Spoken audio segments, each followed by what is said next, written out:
자, 167쪽에 먼저 분양가 상한제 얘기. 우리 분양가를 법에서 정하는 분양가를 상한선으로 해서 그 이하로 공급해야 되는, 자, 양글 1번에 이제 대상을 잘 보시면 됩니다. 사업주체가 일반에게 공급하는 공동주택 중에서, 그러니까 일반 공급분을 전제로 해요. 특별 공급 이런 거 말고 일반 공급하는 주택 중에서 다음 지역에서 건설을 공급하는 자는, 건설을 공급하는 주택의 경우에는 법에 따라 산정되는 분양가격 이하로 공급해야 된다. 법에 따라 산정되는 분양가 이하로 공급하라. 이게 분양가 상한제 적용을 받는 걸 얘기하는데 어디에서 짓는 걸 얘기하느냐? 1번 공공택지에서 짓는 거 당연히. 두 번째는 공공택지 외의택지를 민간택지라고 표현하고 있는 것이죠. 공공택지 외의택지에서는 주택가격 상승 우려가 있어 국장이 지정하는 지역, 국장이 지정하는 지역을 분양가 상한제 적용 지역이라고 합니다. 그러니까 민간택지는 분양가 상한제 적용 지역이라고 지정된 곳에서만 적용받는 것이지, 이 말이 빠지면 민간택지는 분양가 상한제 적용을 받지 않아요. 적용받지 않은 사업체가 스스로 산정하지 않겠습니까? 넘겨보시고, 다만 다음에나 해당하는 경우는 그러하지 아니하다. 그래서 해당되더라도 적용 안 받는 경우로, 적용 안 받는 혜택으로 기억하셔야 되는데, 적용 안 받는 혜택 세 가지. 도시형 생활주택입니다. 항상 도시형 생활주택은 혜택이 인정한다. 도시형 생활주택이라면 분양가 상한제를 처음부터 받지 않았던. 두 번째, 경제자유구역에서 건설 공급하는 공동체로서 경제자유구역위원회에서 외자유치 촉진과 관련이 있다고 인정하여 안 받기로 의결한 경우, 성도 같은 경제자유구역에서 외자유치 촉진을 위하여 그쪽 위원회에서 안 받기로 의결하면 안 해주겠다. 혜택. 3번이 관광특구예요. 해운대 같은 관광특구에서 건설 공급하는 공동주택으로서 50층 이상 또는 높이가 150m 이상인 공동주택. 그러니까 관광특구에서는 공동주택을 큰 거를 짓는 걸 유도해야 멋있는 관광특구가 만들어지기 때문에 큰 거를 유도하기 위해서 혜택을 주는데 초고층 높이로 생각하시면 돼요. 그래서 50층 이상이거나, 그런데 주택법에서는 주택만 다루기 때문에 곱하기 3을 해준다 그랬죠? 4가 아니고, 그래서 50층 이상 또는 곱하기 3에서 150m 이상, 요거 안 받는 예로서 잘 기억하셔야 되고, 양가로 2번, 3번은 간단하게 그냥 양가로 2번. 분양가 산정은 택지비 더하기 건축비로 구성되는 건데, 택지비 및 건축비로 구성되는 건데, 이거를 이제 법에서 정하기로 우리 택지비는 간단하게 보세요. 그냥 공공택지라면 공급가를 그대로 다 인정해요.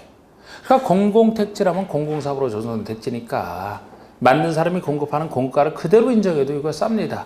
그대로 믿어주니까 공가를 그대로 인정하고 여기다가 일정한 비용을 가산해서 계산하는데, 공공택지 외인 민간택지에서 만약에 적용을 받는다 그럴 때는 실제 매입가가 아니고 감정가에다 일정한 비용을 가산하기 때문에 이게 싸게 형성이 되는 거예요.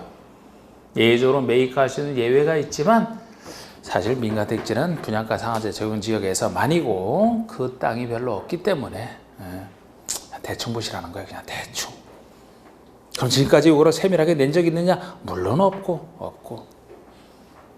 방금 이번에 건축비, 이것도 실제 들어간 건축비가 아니고 국장이 정하여 고시하는 건축비, 이게 기본형 건축비라고 있어요. 이 기본형 건축비에다 명의 정하는 비용을 가산하기 때문에 이제 싸게 형성이 되는 겁니다. 이 3번의 분양가 공시제라는 것은 분양가가 어떻게 형성되는지 이거를 공시 알려주라는 얘기인데, 역시 공공택지는 무조건 공시하게 돼 있어요. 사업주체가. 우리 공급가도 그대로 인정해 주니까 거리낄 것도 없고 다 공시하라. 그런데 민간택지는 그 전부터 이제 일부에서만 공시했는데 지금 잘 적용도 안 됩니다.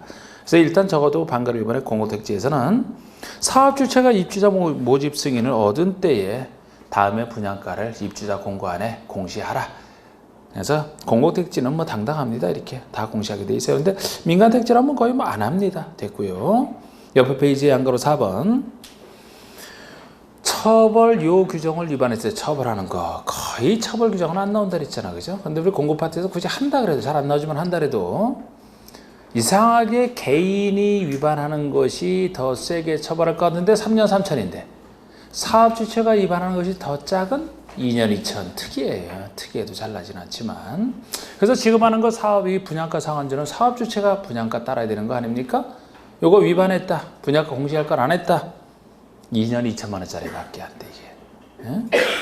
그 다음에 분양가 상한제 적용 지역이 아까 민간택지에서는 원래 적용을 안 하는데 민간택지지만 적용받게 할 필요가 있을 때 지정하는 게 분양가 상한제. 말 그대로 분양가 상한제가 적용되는 지역이라는 겁니다. 우리 민간택지에서 국장이 지정을 하죠. 1번 국장이 지정을 하는 게 특징. 그 정도는 좀 보시고 국장은 주택가격 상승률이 물가 상승률보다 현저히 높은 지역으로서 그 지역의 주택가격 등을 고려했을 때 주택가격이 급등할 우려가 있는 지역 중 0이 정하는 다음 기준을 충족하는 지역은 분양가 상한제 적용적으로 지정할 수 있다. 너무 빨라서 못 따라오겠습니까? 상관없어요. 일부러 안 읽어도 되는 거 빨리 읽어. 거의 평상시 안 내지 이거는. 낸다라면 그래도 국장이 한다는 건데 요새는 종합해서는 낼 수 있으니까요. 한 부분이. 그렇다고 그러면 지정기준인 박스를 자세히 볼 거냐? 자세히 안 볼 거야 이것도 역시.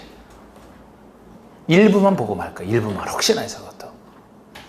자, 우리 공급파트에서는 이렇게 민간에서 분양가 상한제 적용을 받게 하려고 즉 투기를 막기 위해서 분양가 상한제 적용 지역도 존재하고 이따 투기를 막기 위해서 투기 과열지구 지정하는 것도 나옵니다. 그리고 역시 투기를 막기 위해서 조정 대상 지역 중에 과열 지역 지정하는 것도 나와. 조정 대상 지역은 과열과 위축이 있잖아요. 이 세 가지가 서로 비슷한 제도이기 때문에 약간 차이는 있지만 셋에 공통되는 요건이 있어요. 평상시 잘 나오는 건 아니지만 적어도 세밀하게 다른 못하고 찍더라도 반이라도 찍기 위해서 공통되는 요건만 할 겁니다. 자, 우리 지정 대상 중에서 여기에 보시면은 뭐 직전월로부터 소급하여 3개월간 주택 가격 상승률이 물가 상승률의 2배를 초과하는 지역을 전제로 해서 다음 하나 요건이 촥촥촥 있는데 글쎄 이걸 어떻게 다 보겠어요 이거를. 숫자도 다 제각각인데 제가 만약에 보라름 여러분들 스트레스 받아서 공법 안 한다고 나갈지 몰라 이거는. 공통대로만 보겠다. 3번 보세요. 다른 거는 어쩔 수 없고 3번. 직전월로부터 소급하여 공급이 있었던 2개월 전, 즉 직전 2개월 동안에 주택 공급이 있었던 그 2개월 동안에 해당 지에서 공급되는 주택의 월 평균 청약 경쟁률이 모두 5대1을 초과하였거나 해당 지역에서 공급되는 국민주택 규모의 주택의 월 평균 청약 경쟁률이 모두 10대1을 초과한 지역. 직전 2개월 동안에 계산하는 건 모두 똑같은데 그냥 주택이냐 국민주택 규모의 주택이냐를 나눠보시란 말이야. 주택이면은 국민주택 규모뿐만 아니라 모든 주택을 다 해당하는 거죠. 국민주택 규모라면 서민이 국민주택 규모 주택만 따지겠다는 거예요. 그럼 앞에 2개월 동안 주택의 보통 주택의 월 평균 청약 경쟁률이 5대1 초과할 때. 그런데 서민용이 국민주택 규모 주택의 청약 경쟁률만 따질 때는 국민주택 규모라면 더 많은 서민들 관련되니까 더 많이 몰릴 거 아닙니까? 10대1 초과. 요 정도. 둘 중에 하나. 2개월 동안 주택의 청약 경쟁률은 5대1 초과. 국민주택 규모의 청약 경쟁률이다. 그러면 10대1 초과. 이게 공통되는 요건이에요. 됐어요. 요거 하면 됩니다. 그 여기 해제랑 관련해서는 뭐 이렇게 지정했더라도 이제 해제할 필요가 있으면 해제하라는 얘기고 그 아래 행정청은 그 아래 뭐 해제 요청할 수 있고 해제권자가 해제하니까 할 얘기도 없어요. 별로. 넘기세요. 자, 이게 분양가 상한제였습니다. 자, 그럼 사업주의 저당권 설정의 제한 여기 맨날 했던 거. 자, 여러분 이것은 입주 예정자 보호 조치로서 우리 사업주체가 이것도 이제 뭐 오케이.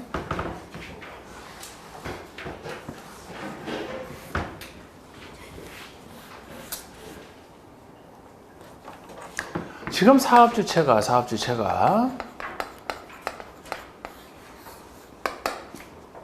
대지를 취득하고 나중에 주택을 완성하면 이 사람이 취득한 상태에서 나중에 입주 예정자가 잔금 내고 이 가능일 이후에 잔금 내고 들어와서 등기 신청하게 되면은 예정자에게 등기를 잘 해줘야 이 사람이 취득한다 그랬잖아요.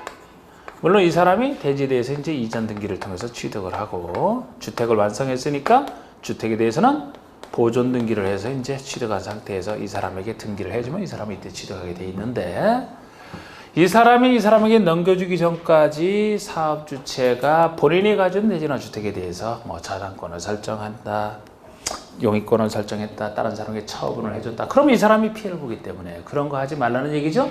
예정자 보호주체라고 했잖아. 그래서 일정기간 동안 예정자 동의해주면 상관없어요. 예정자 동의 없이 예정자를 해치는 그런 저당권 등을 설정하지 말아라. 어느 때부터 못하느냐? 예정자 보호조치니까요. 제가 이때쯤에 사업 승인 받고 나서 완성하기 전에 입주자 모집을 하게 돼 있습니다. 입주자 모집할 때는 아까 같듯이 입주자 모집 공고에 대해서는 시장문수구청장에게 승인 신청을 했는데 그 입주자 모집 공고 승인 신청일을 요 사이에 그려놨어요. 사업 승인도 받기 전에 모집할 수는 없어요. 우리나라는 선부장 후시공이라 요 사이에 대충 그려놨고 이때로부터 보여주면 충분한 보호가 된다고 해서 이때로부터 보여주면 그 전에는 예정자 그림자도 없다니까요. 이때부터 예정자랑 관련된 것에 대해서 모집 공고에 대해서 승인을 받으니까 최대한 보호가 돼. 이때로부터 보여주는 겁니다. 물론 이때도 예외 하나가 존재하는 게 주택조합이라면 조합원에게 줄 때 입주자 모집을 안 해요. 주택조합이라면. 그렇기 때문에 주택조합이라면 사업계획 승인 신청일이 있어요.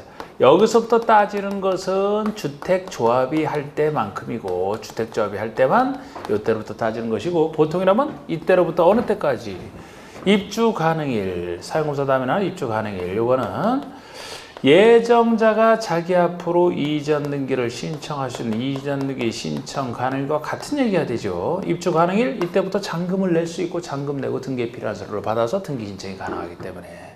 근데 이때로부터 어느 때까지 무한정 보호는 아니잖아요.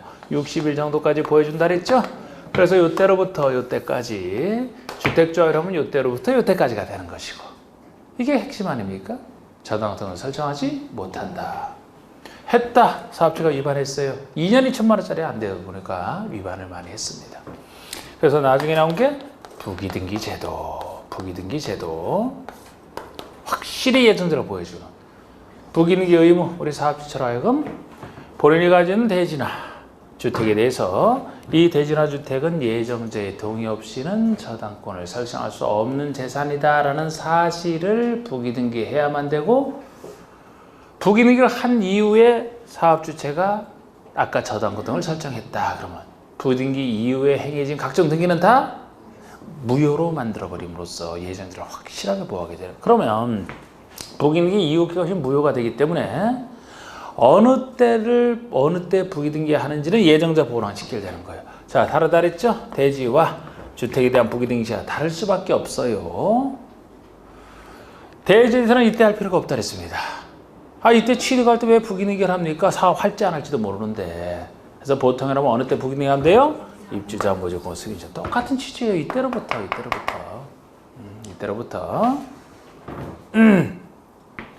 이때부터 부기등기 하면 돼요. 그 이것을 무효로 만들어버리니까. 그런데 주택은 이때 하고 싶어도 못한다 그랬잖아. 없는데? 이 시점은 없는데? 다른 등기 하지 못해. 그래서 주택에 대해서는 보존등기 신청과 동시에 이렇게 한다 그랬잖아. 주택에 대해서는 보존등기 신청과 부기등기 해놓으면 그 전에는 다른 등기를 할 수가 없으니까 이때부터 부기등기 해놓고 뒤에 걸 무효로 하면 충분한 보호가 된다 그랬죠. 대지는 이때, 주택은 이때 부기등기 시기. 그래 원칙적으로 말씀 못하는데 말씀할 수 있는 예외 3가지가 있다. 그럼 그대로 이해하시면 된다. 이게 부기등기죠. 자, 그래서 우리 양가 1번에 반가 1번처럼 사업주체는 입주자 모집공고 승인 신청일, 괄호 속에 주택조합의 경우에는 사업계획 승인 신청일, 이때부터 예외죠. 해당 주택의 소유권 이전 등기를 신청할 수 있는 날 입주 가능일과 같은 얘기인데 요 날 이후 60일까지 기간 동안 예정자의 동의 없이는 다음 행위를 하지 못한다. 예정자가 동의해주면 상관없어요. 동의 없이 다음 행위를 하지 못한다. 주택이나 대지에 저당권 또는 가등기 담보가 또는 탐보물권을 설정하는 거 안 되죠. 이번에 해당 주택이나 대지, 전세권, 지상권, 등기되는 임차권, 부동산 등 임차권도 등기가 되는 것이면 물권화되니까 이런 거 등기할 수 없다는 얘기입니다. 그리고 매매 증여로 처분하는 거 더더욱 안 되겠죠. 다만 예외는 존재해요.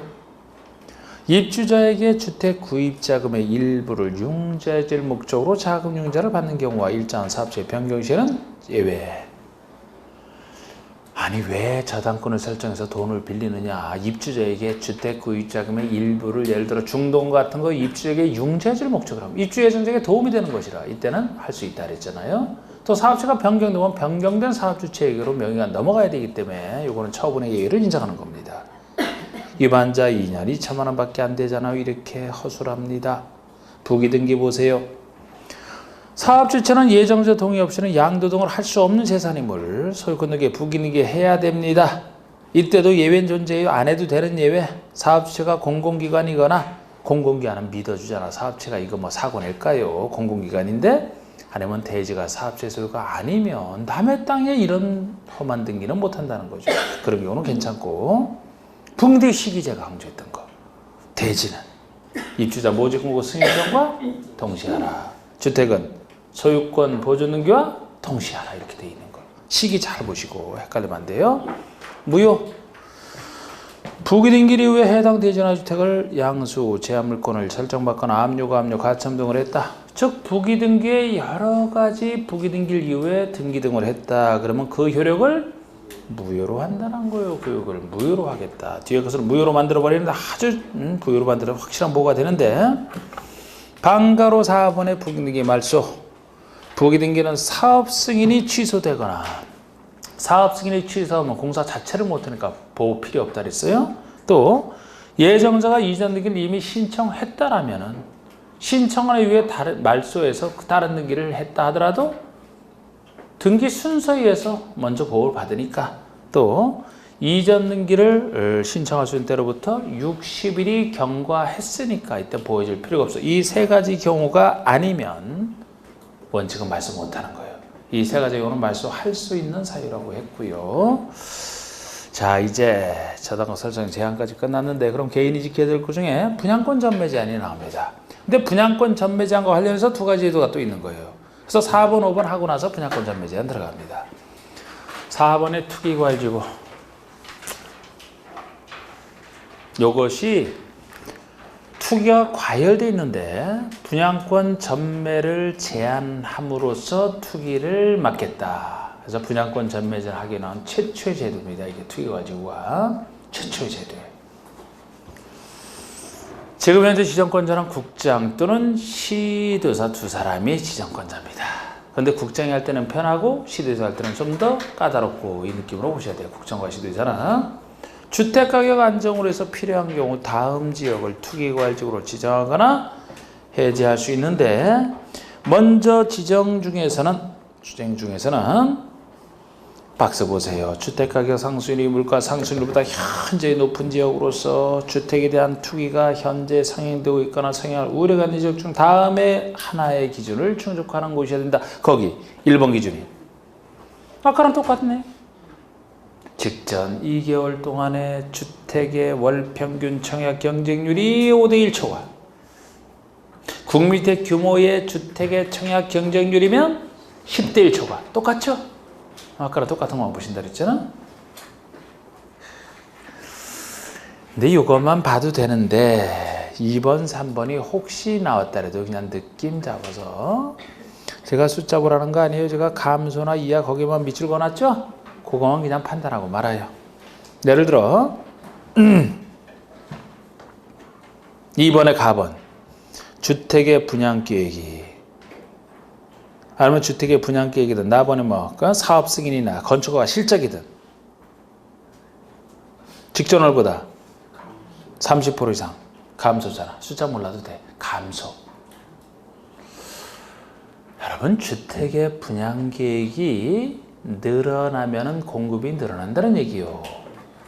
감소가 되면 공급이 줄어든다는 얘기죠. 공급이 늘어날 때랑 줄어들 때랑 투기랑 관련해서는 어느 때 투기가 가능해요? 공급이 늘어날 때? 공급이 늘어나면 주택가격이 올라가나요? 떨어지나? 그러면 투기랑 관련이 있어요? 없어요?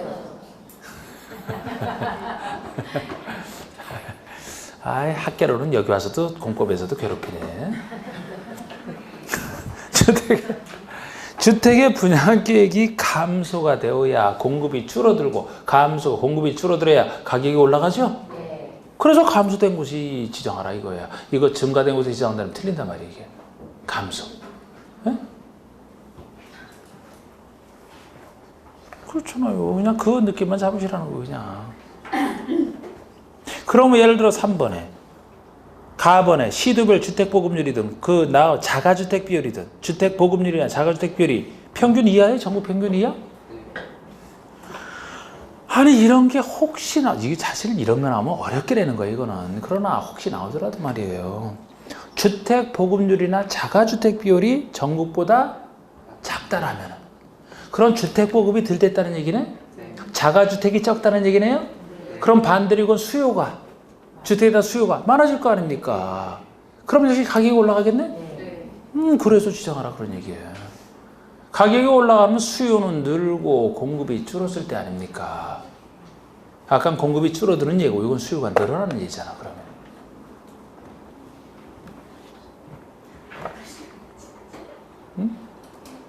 제가 숫자 기억하라는 얘기 아니에요 지금 이게. 양가로 2번에 국장이 지정해야 할 때는 미리 아랫사람인 시도의사 의견을 듣고 그 의견에 대한 검토 의견을 회신해야 되며 시도의사가 지정해야 할 때는 국장과 협의해야 된다. 국장이 할 때는 바로 아랫사람이 시도의사의 의견만 들으면 되기 때문에 의견은 제가 검토 의견을 회신하는 것 같지만 타당할 때만 받아들이고 무시해도 된다 그랬잖아요. 간단한 거예요. 그러나 시도의사가 할 때는 바로 아랫사람 시장의 의견을 들으면 쉽다 그랬는데 그게 아니고 바로 윗사람이 국장과 협의를 해야 되기 때문에 국장의 의견 듣는 거 아니에요. 국장과 협의를 해야 되기 때문에 국장과 협의가 안 되면 시도의사는 독자로 지정 못하는 거예요. 그래서 투기과일지구는 시도의사가 할 때가 좀 더 어렵고 국장이 할 때는 쉽고 그 느낌으로 좀 차이점을 알아두시고 요거는 좀 여러 번 냈던 거 아닙니까? 또 국장은 1년마다 투기과일지구 지정의 계속 여부를 재검토하라. 국장이 지정했든 시도의사가 지정했든 1년마다 재검토하라는 것은 국장만이 하는 거예요. 이거를 계속 유지할지 여부를 1년마다 재검토하라는 거예요. 굳이 그래서 요거까지 따지면 건축도에서 1년짜리 3개가 완성이 되는 거예요. 건축신고 착수기한 1년, 빈집에서 1년, 요거 1년, 투기가지고 나중에 비교할 때는 이거 모아놓고 다 한눈에 볼 수 있게 해놓을 겁니다. 비교할 때 이것만 모아놨나 다른 것도 다 모아놨지 비교. 거기서 정리하시면 되고 지금 자꾸 들어만 두시면 되고 1년 다 나왔어요. 조정대상 지역 국장이 합니다. 국장이 말 그대로 조정대상이 되는 땅이라고 해서 국장은 주택 분양 등이 과열되어 있거나 과열될 우려가 있는 지역 이게 과열지역 지정하는 모습이에요. 또는 주택의 분양 매입에 대한 거래가 위축되어 있거나 위축되어 있는 반대의 경우죠. 이게 위축지역입니다. 그래서 항상 주택 분양 등이 적절해야지 너무 과열돼 있어도 정상으로 조정할 필요가 있고 반대는 너무 위축돼 있어도 정상으로 조정할 필요가 있다. 그래서 조정대상 지역은 과열지역과 서로 반대되는 위축지역 두 가지로 지정되는 게 조정대상 지역용 국장만이 지정을 합니다. 국장만이. 이 중에서 과열지역이 이제 투기과일지랑 비슷하겠죠. 그래서 과열지역은 이제 과열을 막기 위한 조치를 취할 것이고 위축지역은 이제 분양을 활성화되는 그런 정책을 취하겠죠. 국장만이 합니다. 근데 여기서도 보세요. 그 아래 구체적 기준 중에서 박스에 1번 과열지역, 2번에 위축지역인데 우리 과열지역 보시면 지정할 때가 여기도 따로 또 숫자가 나와 있는데 가번 보시면 이거 똑같은 것만 하자 이거예요. 직전 2개월 동안에 주택의 월평균 청약률이 몇 대 1? 5대 1. 국민주택 규모주택이라면 10대 1. 똑같죠? 이게 과열지역 지정하는 거죠. 그래서 아까 분양가 상한제 적용 지역이든 투기과열지구든 요 과열지역, 조정대상 과열지역 요게 셋에 공통되는 얘기란 말이에요. 응? 근데 위축지역이라면은 에이 안 봐. 아까 여러분 여기 아까 저 과열 지역의 다번이든 위식 지역의 다번이든 예를 들어 주택보급률이 이런 것이 아까 봤던 주택보급률이 전국 평균 이하라면 덜 보급이 됐으면 가격이 올라가니까 과열 지역 지정하겠죠? 전국 평균을 초과한다면 보급이 전국 평균을 초과한다면 그렇지 위축 지역이지. 그게 다다 얘기예요. 다다 얘기. 주택 보급이 많이 전국 평균을 초과해서 많이 됐으니까 주택에 대한 수요가 없을 거 아닙니까? 그럴 때는 이제 위축 지역을 지정하겠지. 됐고 이때도 이번처럼 국장이 한다면 시도회사 의견만 들으면 된다는 얘기고 아까랑 비슷하잖아요. 자 넘기시고 주택의 전매에 대해 제한이 나옵니다. 주택의 전매에 대해 제한. 양가를 1번에 양가를 1번을 통해서 분양권 전매 제한 어느 때 받는지 받는 경우를 보시고 양가로 2번이 이제 부득이한 사유는 전매할 수 있는 게 양가로 2번이 더 중요하죠. 양가로 1번에 간단하게 다음에 하나 해당하는 경우 네 가지에는 10년 내에서 영위자 하는 기간 이게 분양권 전매 제한 기간이에요. 10년 내에서 대통령이 영위정하는 기간이 경과하기 전에는 이를 전매하거나 전매를 알선할 수 없다. 전매 제한 기간 동안에 전매할 수 없고 전매를 알선할 수 없다. 여기서 금지는 전매 개념이 바로 속에 있듯이 다 비슷비슷합니다. 매매든 증여든 유상이든 무상이든 권리 변동을 수반한 일체행위를 다 포함하되 권리 변동 자체를 못하되 상속은 제외한다. 상속은 어쩔 수 없이 넘어가야 되니까 이런 건 뭐 전국별랑 다 비슷합니다. 이런. 그런데 어느 때 이렇게 전매가 금지가 되느냐? 1번, 2번, 3, 4번이에요. 1번, 2번은 선정된 지위만이고요. 3, 4번은 지위뿐만 아니고 해당 주택까지 다 들어가는데 우리 1, 2번이 그러니까 특이한 건데 1번이 투기과열지구와 2번 조정대상 지역을 얘기합니다. 투기과열지구가 글쎄 분양권 전매 제한을 최초로 하기 위해서 나온 제도고 이때 처음 제안할 때 투기과열지구에서는 입자로 선정된 지위, 당첨된 지위만 통지했어요. 기존 소유하고 있는 주택은 손대지 않았습니다. 처음 시작할 때 그래서 그 모습 그대로 남아있는 거예요. 당첨된 지위만 일정 기간 동안 전매하지 못하게 통지를 했던 겁니다. 그래서 주택은 없고 조정대상 지역은 최근에 나왔지만 역시 조정대상 지역 중에 과열지역이 투기과열지구랑 비슷하기 때문에 투기과열지구처럼 역시 건설 공급되는 그 주택 입자로 선정된 지위만이지 주택은 아닌 이렇게 비슷한 식으로 돼 있어요. 지위만이고 이때도 다만 얘를 너무 자세히 볼 건 아닌데 위축 지역 중 어쩌고 하면 제외다. 아유 위축 지역이면은 거래가 안 돼서 문제인데 분양권 전매를 제한할 필요가 있나요? 그래서 뭐 좀 제외되는 거 있고 3, 4번, 3번은 분양가 상한제 적용 주택과 그 지위. 자 우리 투기과열지구가 또 나온 한 측면이면 나중에 여기 분양가 상한제도 요 막는 취지 중에 하나인데 이 분양가 상한제 적용을 받게 되면은 시가보다 받자마자 시가보다 분양가가 싸기 때문에 요거를 통제 안 하게 되면 시세 차익을 위해서 바로 팔아먹을 수가 있어요. 그래서 처음부터 분양가 상한제는 그 당첨된 지위뿐만 아니고 해당 주택을 취득했다 그래도 그 주택에 대해서는 일정 기간 동안 전매하지 못하게 처음부터 했던 겁니다. 그래서 이것도 분양권 전매 제한에 들어가는데 다만에서 역시 제외되는 게 있어요. 나는 이것도 보고 싶다. 보세요. 보기 싫어요. 안 봐도 돼 그러면. 얼마나 양이 많은데 안 그래도. 4번 공공택지 외의택지에서 민간택지를 전제로 하잖아. 민간택지도 역시 주택과 그 지위예요. 주택과 그 지위를 얘기합니다. 이게 민간택지가 분양가 상한제에서 빠져나오기 전에는 분양가 상한제로서 3번 기준에 따라 다 통제를 받았던 건데 민간택지가 분양가 상한제에서 벗어났다 하더라도 분양가 상한제에서 벗어났다 하더라도 분양권 전매 제한을 하겠다는 거예요. 취지가 그쪽이랑 달라요. 여기는. 그래서 분양가 상한제 적용을 안 받는다 해도 이런 주택가 지위를 가진 자는 개인은 일정 기간 동안 전매는 못하게 하는 거예요. 옛날처럼 이거는.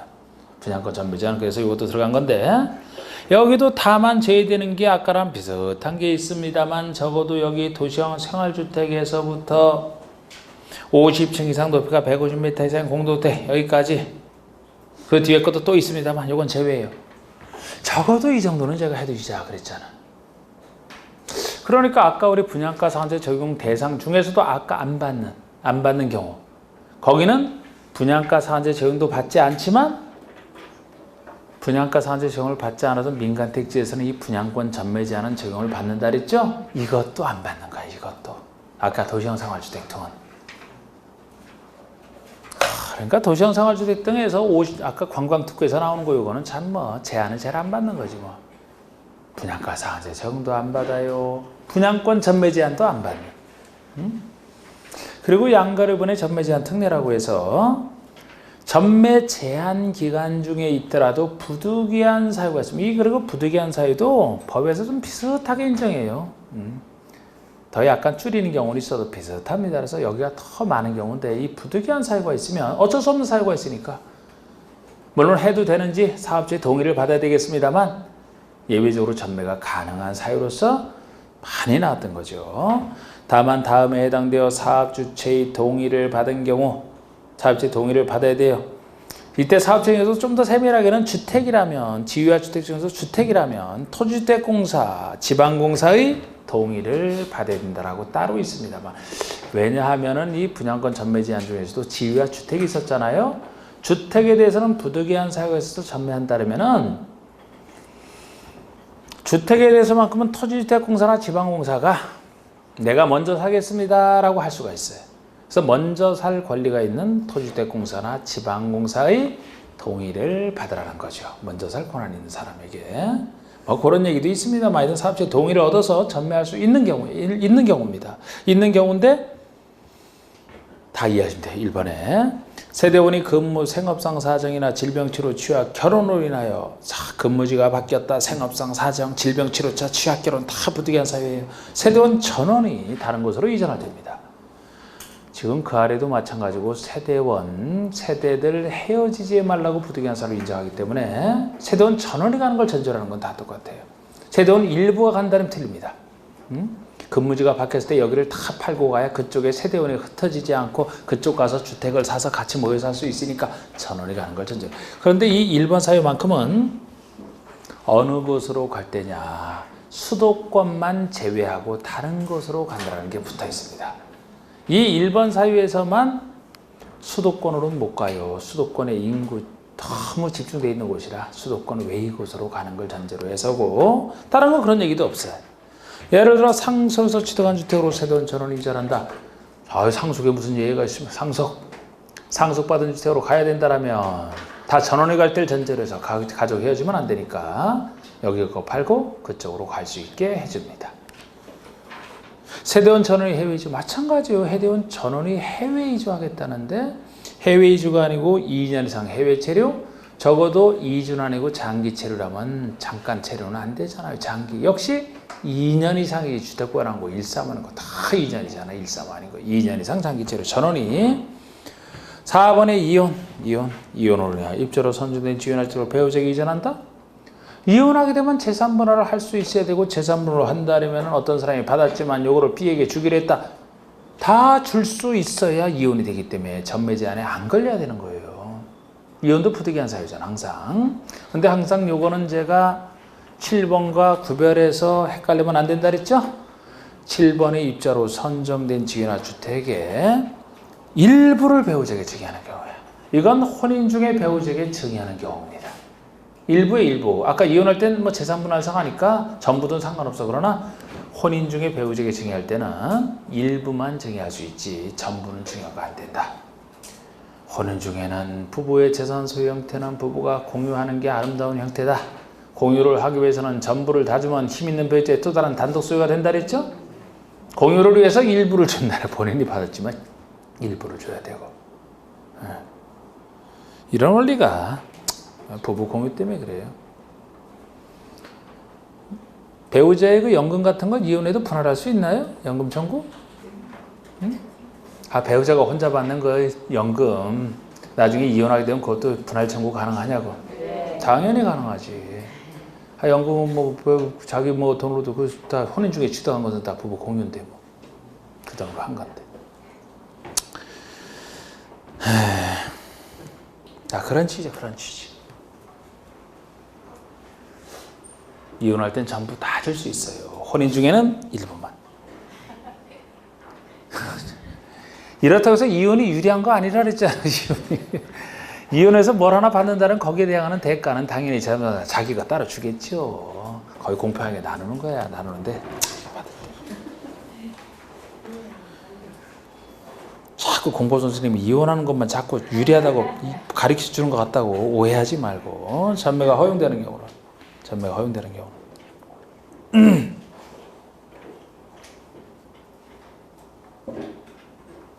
이렇게 부득이한 사유로 전매가 허용된 경우를 잘 아시면 되는데 만약에 허용될 때 얘기해요. 허용될 때 분양권 전매 제한을 적용받는 주택을 공급받는 자에 대해서는 한국토지주택공사나 지방공사가 해당 주택을 납부된 입주금에다가 1년 만기 예금 이자율 등으로 합한 금액으로 우선 매입할 수 있다 이거예요. 지위 말고 주택에 대해서는 주택이 부득이한 사유로 나오게 되면은 다른 사람이 사면 좋겠는데 글쎄 눈치 없이 토지주택공사나 지방공사가 일정한 얼마 안 되는 금액 지급하고 내가 우선 매입하면 좀 기분 나쁘죠. 파는 사람 입장에서는 얼마 안 되는 돈으로 우선 매입하는 건데 할 수 있다는 거예요. 그래서 아까 정확하게는 주택에 대해서는 사업주의 동의를 받는 게 아니고 주택에 대해서는 이 사람이 우선 매입권이 있기 때문에 토지주택공사 또는 지방공사의 동의를 받아라 이렇게 했던 겁니다. 이건 아주 어려울 때는 내는 것이지만 사유만 잘 보시면 일단은 그리고 위반의 효과 이것도 우리 개인 위반에서 여러 가지 효과 중에서 환매 위반의 효과는 좀 살짝 보셔도 돼요. 사업주체가 납부된 입주금에 1년 만기 역시 이자로 합산한 금액을 매수인에게 지급한 때는 지급한 날에 사업주체가 그 지위를 취득한 것으로 본다. 이거는 분양권 전매 제한 못할 사람이 위반해서 했을 때 얘기예요. 했다면은 뭐 상당한 돈을 주고 취득을 했겠죠? 사업체가 나서서 역시 입주금에다 이미 받은 입주금에다 이자율 정도 합산한 금액만 딱 그 자리에 주면은 주고 환매할 수 있다는 거예요. 그러면 그 사람은 그냥 손해지. 요 규정을 위반해서 형사처벌도 있어요. 근데 그래서 분양권 가지는 개인이 위반한 거 아닙니까? 이거는 분양권 가지는 개인이 잘 안 내요, 안 내지만 글쎄 이게 너무 비싸. 너무 가혹해. 3년? 3천이잖아. 사업체가 갖고 가는 거 2년이죠. 이거 3년 3천이에요. 그리고 3천에 대해서도 그 위반행위로 해서 얻은 이익의 3배가 3천을 초과한다 그러면 그 이익의 3배가 한도가 돼요. 벌금의 한도가. 참 이렇게 공업소 교란금지. 이게 바로 주택을 받을 수 있는 증서지위를 본인이 가지고 있다 받아라. 다른 사람에게 넘기지 말아라 하는 아까 조합원과 조합원 지위에서 나왔던 얘기죠. 다음의 증서지위가 박스에 다 주택을 받을 수 있는 증서지위란 말이에요. 이런 다음의 증서지위를 양도, 양수 이 금지되는 행위예요. 지금 양도, 양수 개념에서도 아까 분양권 전매에서 금지되는 전매랑 비슷하지만 달라. 그게 기본이에요. 매매, 증여 등 권리 변동을 수반한 일체를 포함하되 상속 저당을 제외한다는 거. 상속 저당이 제외가 된다는 얘기는 요거는 허용이 된다는 얘기죠. 금지에서 빠지니까 요거를 여기선 제일 많이 물어봤단 말이에요. 상속으로 넘어가는 건 어쩔 수 없다. 저당까지도. 저당 주택 받으신 증서지를 저당받고 나중에 저당권 실행금 넘어가는 거 요거까지는 허용이 됩니다. 상속 저당이 제외된다는 게 여기서 제일 의미가 있고 또는 뭐가 또 금지되느냐. 공지사 알선하는 거, 위목적으로 각종 광고 다 금지가 돼요. 무엇에 대해서? 박스, 주택을 받을 수 있는 증서라지. 주택조합 규정에 따라 주택을 받을 수 있는 지위. 이게 조합원 지위 아닙니까? 이걸 가지고 우리 주택법 파트에서는 조합 파트에서는 취업과 직장조합원 지위는 원칙적으로 안 된다 그렇게 했던 거야. 여기에 걸려서. 주택 받을 수 있는 지위 아닙니까? 조합원 지위니까. 그리고 주택 상환세에 나왔던 게 2번이에요. 다른 채권은 다 주택 받는 거 하나도 없어요. 주택 받는 채권은 주택 상환세 하나만 있으니까 여기에 걸려서 아까 원칙적으로 양도 못한다 이렇게 했던 겁니다. 입주자 저축증서 주택 받을 수 있는 증서네요. 종합저축 중소. 4번, 5번이 주택받을 수 있는 각종 딱지. 4번에 시장 등이 발행한 무허 건물 확인서나 건물 철거 예정 증명서, 건물 철거 확인서. 이런 무허 건물도 그냥 철거로 끝나는 거 아닙니다. 철거는 할 수 있어요. 그런데 철거하면 뭐 살 대책은 마련해 줘야 돼요. 예를 들어 임대주택에 들어갈 그런 지위를 주는데요. 무허 건물 확인서 가지고 있으면 그 주택을 받을 수 있는 지위에 들어가서 그거 받아야 된다는 겁니다. 그 아래 공공사업 시행으로 하는 이주대책에서 주택을 받을 수 있는 지위 또는 이주대책 대상자 확인서. 역시 이주대책 대상자 확인서 등을 가지고 있으면 이주대책으로 지은 주택을 받을 수 있는 지위에 들어가지 않습니까? 다 주택받는 지위란 말이야. 이번에 그거에 대해서 이번에 금지되는 게 또 뭐 부정한 방법으로 이 공급받거나 공급받게 하는 거 다 금지가 돼 있는데 공사 교란 금지하는 그 금지 행위를 잘 보시고 양가로운 위반의 효과도 살짝 보시면 위반의 효과 국장 사업체는 그 주택 공급을 신청할 수 있는 지위를 무효로 하거나 이미 체결된 주택 공급 계약은 취소할 수 있다. 계약 체결 전 지위는 무효로 할 수 있고 이 지위에게서 공급 계약이 체결됐다면 많은 사람이 관련될 수 있으니까 이때는 취소할 수 있는 사유로 계약 체결 전 지위는 무효, 체결된 공급 계약은 취소할 수 있다. 아니면 환매나 퇴거 명령도 가능합니다. 사업 주체가 0이자는 주택가격 0에서는 얼마 안 돼요. 그 주택가격에 해당하는 금액을 아까랑 비슷한 거죠. 지급한 날에 사업 주체가 그 주택을 취득한 것으로 본다. 일정 계약을 지급하는 순간에 사업주가 취득한 것으로 보게 됩니다. 그럼 환매했으면 사업체 것이 됐으니까 입주한 자에 대해서 퇴거를 명할 수도 있고요. 자기 거 됐으니까. 또 입주자 자격을 국장이 위반한 자에 대해서 최대 10년 내에서 입주자 자격을 제한할 수도 있어요. 입주자 자격 제한할 수도 있고 위반자 역시 아까 개인 위반한 것 똑같아요. 분양권 전매 제한권 위반 똑같아요. 3년 3천만 원짜리고 이게 세배가 3천만 원 초과하면 그 3배로 한다는 얘기고 넘겨보세요. 이제 요 공급 파트 끝났고 리모델링 허가 파트가 나오는데 자 우리 리모델링은 보통 건설 공급이 아니기 때문에 허가 받는 거예요. 허가 양가로 1번처럼 리모델링 허가입니다. 사업 승인 대상이 아니죠. 사업 승인 받는 게 아니에요. 그래서 공동주택을 리모델링 하려고 하는 경우는 리모델링에 대해서 시장운수구청장의 허가를 받으라는 겁니다. 예를 들어 세대 증가형 그것도 30세 이상 증가할 때만 사업 승인이었잖아. 따로 아까 파트에서. 보통의 리모델링은 시장운수구청장이 간단하게 허가받는 거란 말이죠. 보통이. 그리고 허가받을 때 기준이 양가로 2번에 나와 있습니다. 리모델링 허가 기준은 다음과 따라서 허가 신청할 때 같이 될 기준인데 동의 비율 보세요. 예를 들어 동그라미 1번에 입주자, 사용자 또는 관리주체가 직접 한다면 입주자 전체 동의를 받아야 허가 신청할 수가 있어요. 입주자가 스스로 한다, 사용자가 스스로 한다, 관리주체가 한다 그러면 이 관리주체가 할 때뿐만 아니고 동그라미 3번에 입주자 대표회의가 할 때도 다 전체 동의를 받아야 돼요. 입주자나 소유자 전체 동의를 받아야 됩니다. 그러면 전체 동의를 받으라는 것은 상당히 한 사람도 반대하면 안 되기 때문에 힘들겠죠, 그죠? 그래서 조합할 때가 좀 더 나은 거야. 가능하면 조합 결성해서 하라는 취지입니다, 이게. 조합 결성하지고 안 하고 할 때는 다 소유자 전원동인데 동그라미 2번이 조합이 할 때잖아, 조합. 만들어진 리모델링 조합이 할 때. 조합이 할 때는 동의 요건이 약 4분의 3. 75% 이렇게 보시면 돼요. 75%. 여러분 이것이 굳이 한다면 앞에서 리모델링 조합 만들 때 동의요건은 기본적으로 3분의 2가 유지가 됐죠? 단지 전체는 3분의 2 동별 과반수 동만한다는 동의 3분의 2. 그 만들어진 조합 만들 때 이건 조합이 리모델링 신청할 때 동의라고. 이게 좀 더 세요. 아까 3분의 2였죠? 여긴 전체적으로 75%가 유지가 돼요. 4분의 3. 75. 아까 우리 사용검사하고 매도 청구에서도 대표자 선정할 때가 4분의 3? 75죠? 4분의 3은 75야. 그래서 여기도 이거 할 때는 단지 전체에 대해서는 구분서 결권의 75동의와 동별로는 과반 50%지만 동만 한다면 동의 75% 이상 동의가 되잖아요.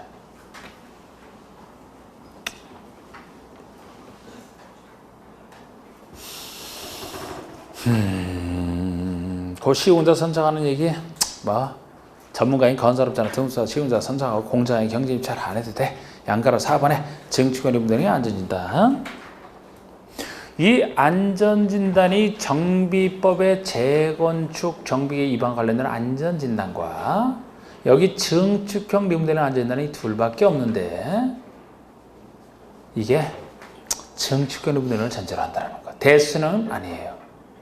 대수보다는 증축할 때가 면적 증가, 하중 증가가 생기기 때문에 좀 더 위험하다고 봐서 증축이 가능한지 여부에 대해서 안전진단 해야 된다는 겁니다.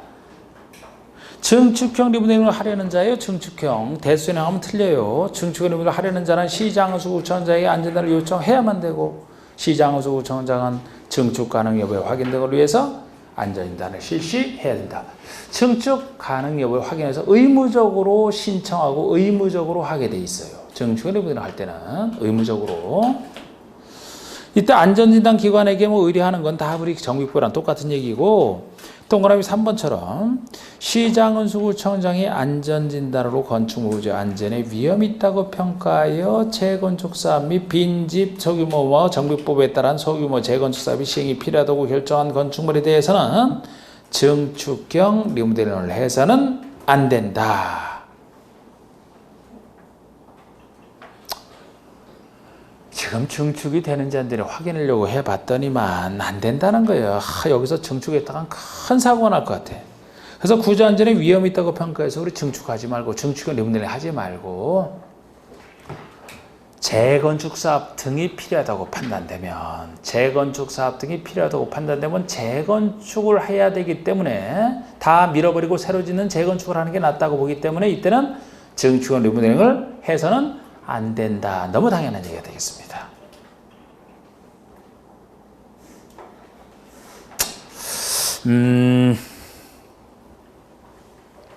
동그라미 4번에 제목만 보시면 수직 증축형 리모델링에 대해서는 리모델링 허가 후에 한 번 더 하라 이거예요. 수직 증축은 워낙 수직으로 올리는 게 위험하기 때문에 리모델링 허가할 때 우리 안전진단을 하지만 허가한 후에 상세 확인해서 한 번 더 하라 그런 얘기도 수직 증축에는 들어가 있고요. 5번에 안전진단 비용? 아니 여기라면은 시장우수구청장이 안전진단을 해야 된다니까 시장우수구청장이 내는 게 원칙이겠죠. 그런데 요청한 경우는 요청한 자에게 부담하게 할 수 있는 예외가 되겠죠. 원칙은 시장우수구청장이 내는 것이기 때문에 같은 구조예요. 같은 구조 정비법이랑.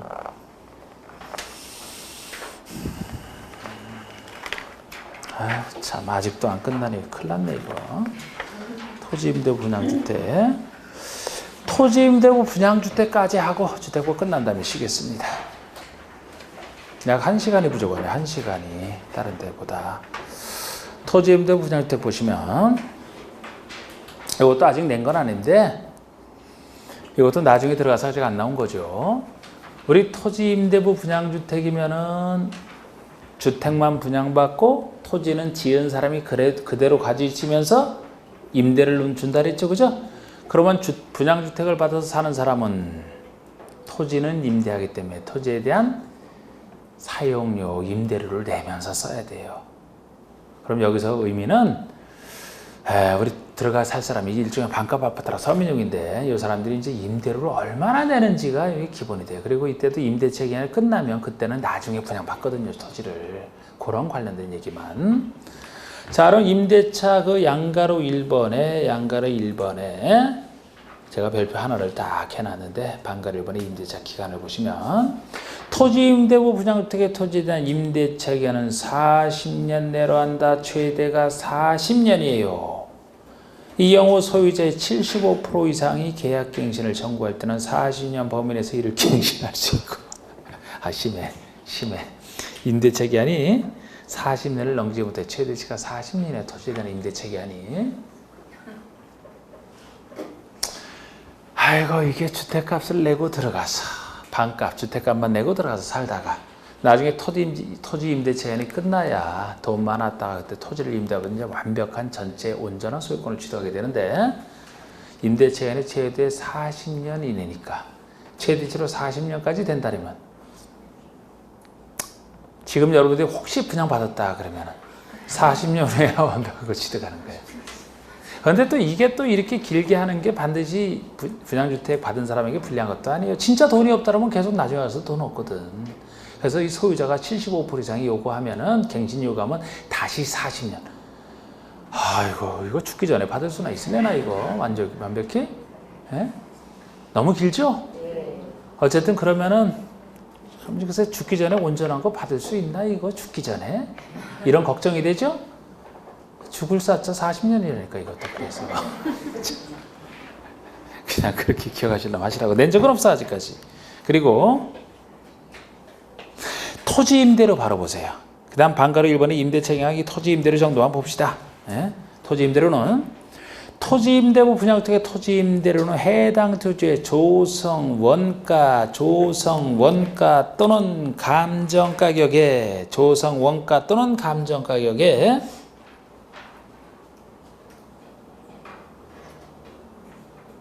감정 가격 등을 기준으로 산정한다 이렇게 돼 있는데 여기에 조성 원가랑 감정가 적용하는 때를 잘 보셔야 된다고. 바꿔내면 이걸 바꿔내니까.